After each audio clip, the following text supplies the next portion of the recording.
Hi, this is Bindu.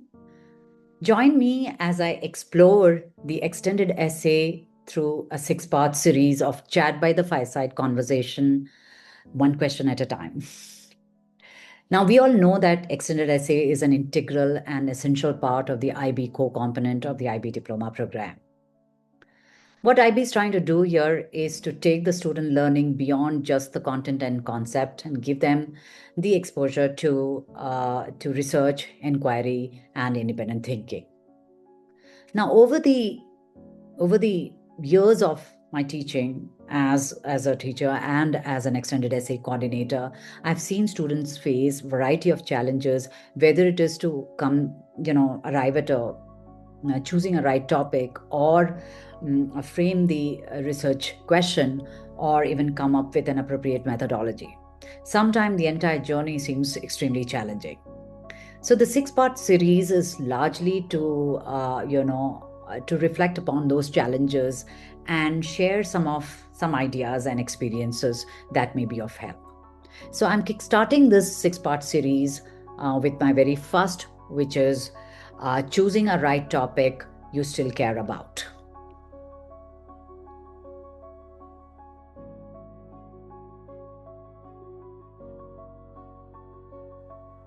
Now, to help you in identifying a topic that you're genuinely excited about and want to explore for your extended essay, I have come up with a few strategies. Now, you could no specific order. You could take one, you could take two, or you could take all of them. Yeah. So, some of the strategies are strategy number one.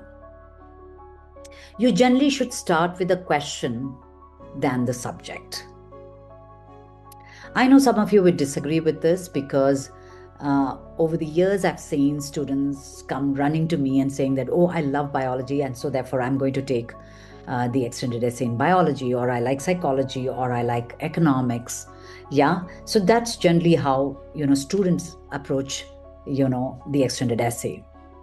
And also because there is also an administrative reason for it, because the school actually kind of asks the students right at the beginning to put down the subjects that they want to choose for the extended essay. They tell them to give them two choices, which is the first choice, and then there's another one which is the second choice.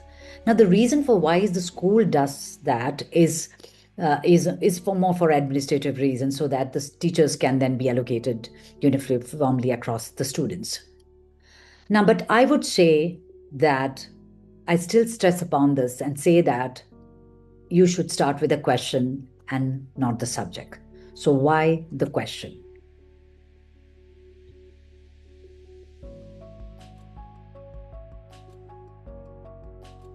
Now, why I say that it's better to start with a question is because a question establishes a debatable problem, where a subject is a vast descriptive information, right? I know that a lot of people choose a subject because of various reasons. Either because they find the subject easy, or they are impressed with the subject, they like it. There's several reasons. And you just have the tendency to put down the subject for an extended essay, and later when we look at it, there are not too many topics that lend itself for an extended essay. Now, to avoid that, it's best to start with a question, and because questions can sustain curiosity longer than the subject. Now, for some reason, if you still have a subject in mind, it's a good idea to do a little bit of scoping of that subject.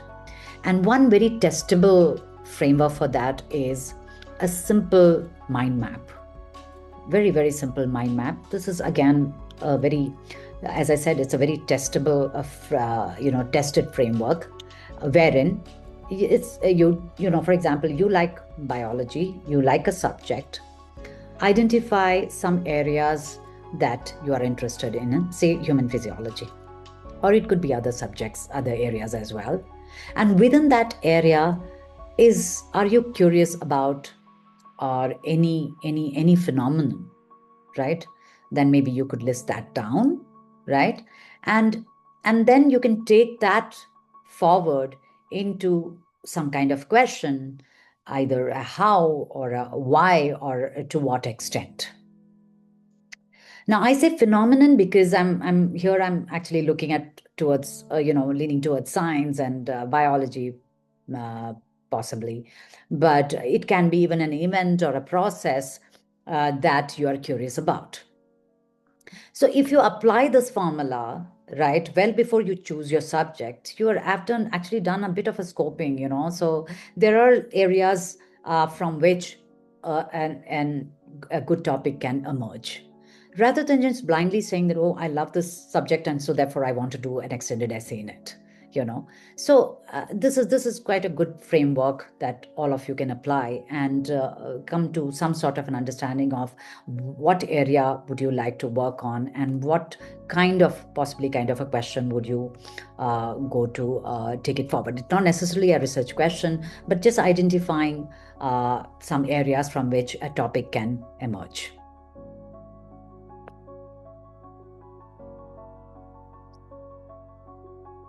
Now, strategy number 2 is follow your moment of wonder.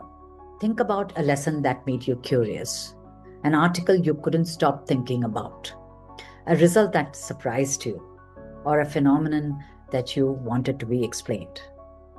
A good EE topic often comes from such moments of wonder, and in most cases, that would take you towards an extended essay that you're genuinely curious about.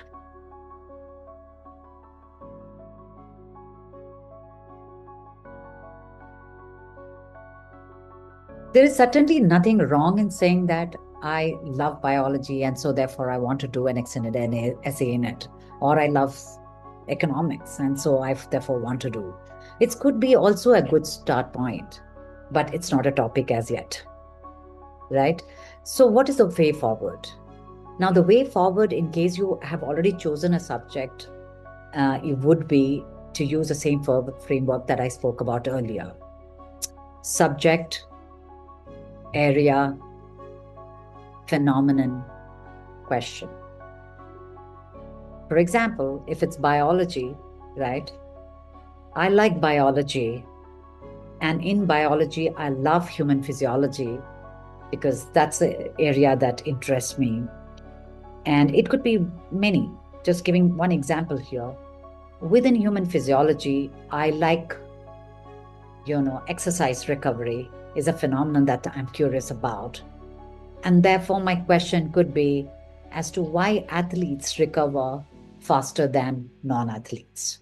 So I've just given you an example of how you can narrow down from a subject towards a topic that can be explored in an extended essay. It does not mean that you have already arrived at the topic, but definitely it gives you a start point to have a discussion and possibly a topic can emerge from that. My strategy number 3 is test the 6-month rule. Now, when the student generally come to me saying that, okay, this is the topic that I want to do my extended essay in, I generally tell them, get me 5 scientific papers, peer-reviewed scientific papers, similar to the topic. Not necessarily be verbatim same. There could be differences in terms of the sample that they have used and methodology or other differences, but a similar kind of, other peer-reviewed articles on the topic. Now, why I do that is because, to look at the feasibility of the topic and other things as well. Now, while we are reading these articles, the student should ask themselves a question whether this is, this kind of interests them, because many a times a topic might seem very interesting at the beginning and they could be excited about, but as time passes, it might get extremely daunting and exhausting. So that's one important question to ask oneself, whether this kind of an information, this article that I'm reading, would I be interested in reading this article 6 months down the line? Again, an important thing to think about.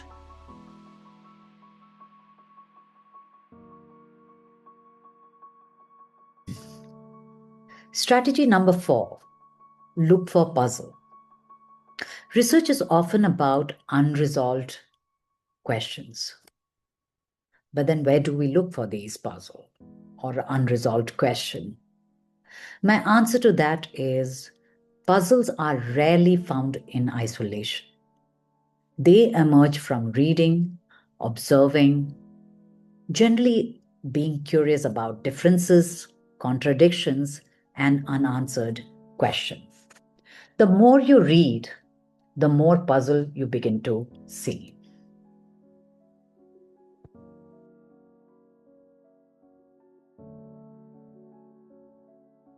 What you need to do is to read broadly without looking for a topic. Spend a week looking through scientific magazines, TED Talk, Scientific American, peer-reviewed scientific paper, right? Any source that is out there that is giving you some information. The goal is not to find a extended essay topic. The goal is to encounter an interesting phenomenon. And while you're doing that, what you also need to do is to create a wonder list. Any information that's caught your attention, put it down in the form of a list. Now, for example, athletes recover at different rates than non-athletes.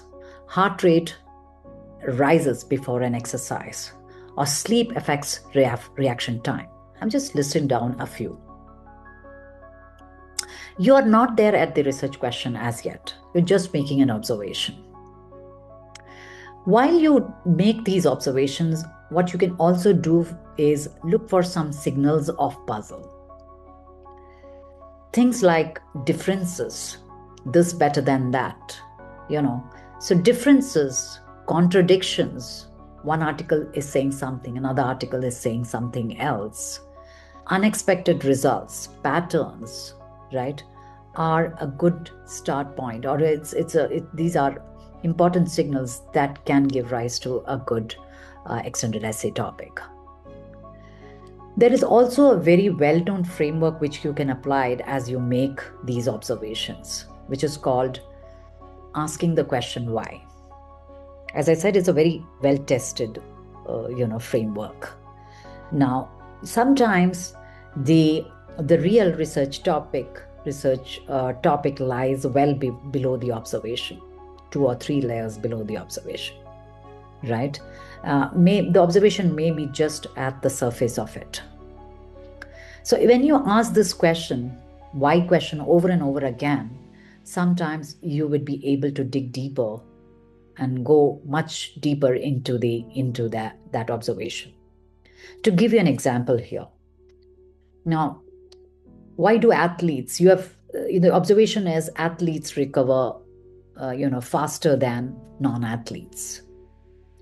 Now I ask my first why question.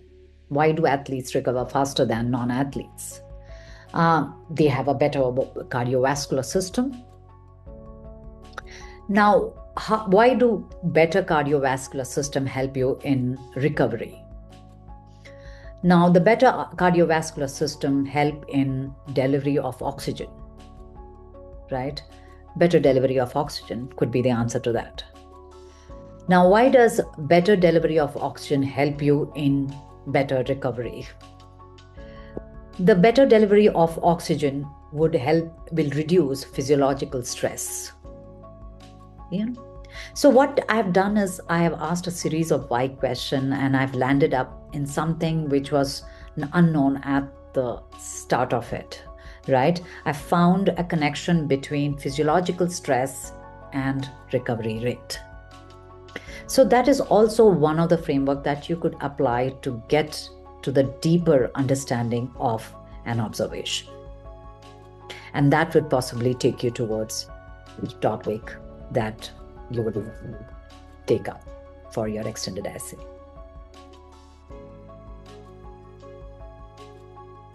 My strategy number 5 would be balance curiosity with feasibility. Now, once you have decided on the topic, you're genuinely excited about it, and you're very excited, and you're very sure that this is the topic you want to go forward with. But stop. There is one important thing that needs to be looked at before you jump right into it, and that is the feasibility aspect of it. As far as sciences are concerned, gathering data, which is the empirical evidence, science without empirical evidence is null and void. So therefore, you need to look at the scope of the data that can be generated, whether it is primary data or secondary data. Do you have access to the data? Is one important question that you need to ask, and you need to discuss. You also need to look at the scope, in the sense the how easy or difficult it is to manage the data. If it's too large a data, you're not going to, it's very difficult to handle that amount of data, right? So you need to look at the feasibility of the data or manageability of the data. Number three is the time, right? You need to consider the time that you're going to take to generate that amount of data, and to be able to write do the entire research, right? You have only X amount of time, and navigating time through all of the IB program is an extremely challenging proposition. So you need to look at the time factor, whether it will be possible for you to gather all of the data and complete the extended essay, right? So yes, so that is another important aspect that you need to look at.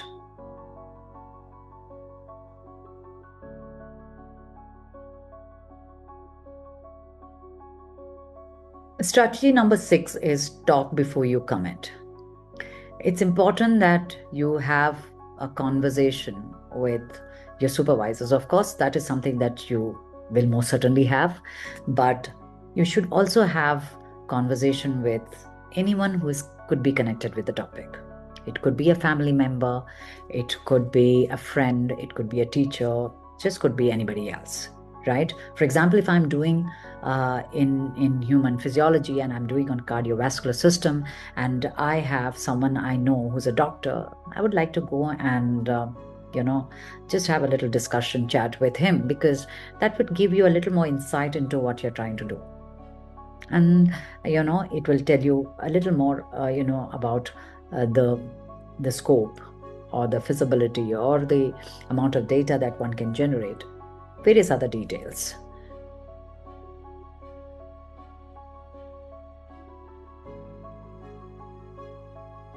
And now for the closing thought. Don't choose a topic because it is impressive. Choose a topic that keeps generating questions. As Albert Einstein said, the important thing is not to stop questioning. Curiosity has its own reason for existing. So we'll end it here. And as I said before, this is a 6-part series. The next is on how to frame research question. Thank you, and hope to see you again.